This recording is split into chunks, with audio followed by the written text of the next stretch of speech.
horta beriyahan dhan waxaan arkayay afrikaantii iyo carabtii oo nagu dawaqantay laakiin aniga horta waxaan dareemaa xoogaa kind of like unfortunately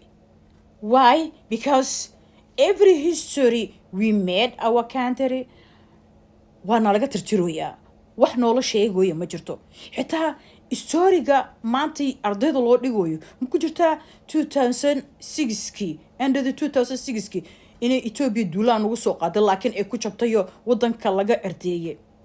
taariikhda oo loo dhigo ardayda iskuulka ma ku jirtaa maxaa la 1992 ma 93 waxay ma aqaan ma xasuustay I was too young markay imaanayeen maxaa la United Nationka in jab weyn ay kala kulmeen qaa'inimadina qaa'imayeen ma ku jiro historyga because you know why annaga laftirkeena waan dawaqanahay oo meeshan ka imaanayba asal ahaan markii laga soo reebo dadkan gibil cadaaho ka imaadeen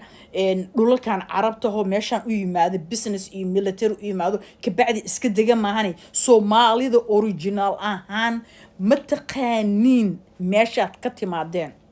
tan kale kuwa waxay ku leeyeen ha anaga carabaan nahay carab waad ka da'weyn tahay carab goormuu yimid wuxuu yimid nabi ibraahim alayhi salaatu wasalaam markii uu labadiisii wiil isxaaq iyo ismaaciil uu dhalay isxaaq wuxuu noqday reer bani israa'iil oo maxaa dhahay nabi yacquub ilmihiisii yaa waay ibraahim wuxuu dhalay isxaaq iyo ismaaciil isxaaq wuxuu dhalay nabi yacquub wuxuu dhalay ilmihii ka soo farcameen yuhuuda okay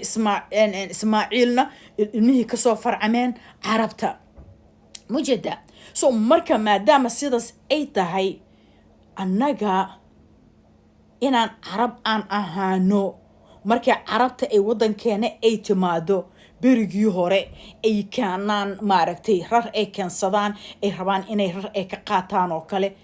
waxay dhihi jireen halkee baan ku dukanaynaa meelaan ku dukanaan u baahanaa markaan dhahno meesha doontada ku dukan kartaa aawe malihidin miya kaniisado iyo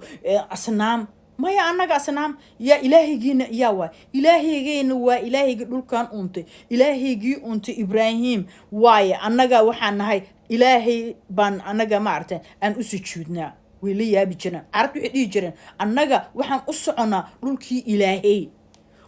ilaahay baan u soconaa markay safar ay soo aadayaan anagana maanta aad baan uga xumahay in caruurteen iyo dad waaweyn iyo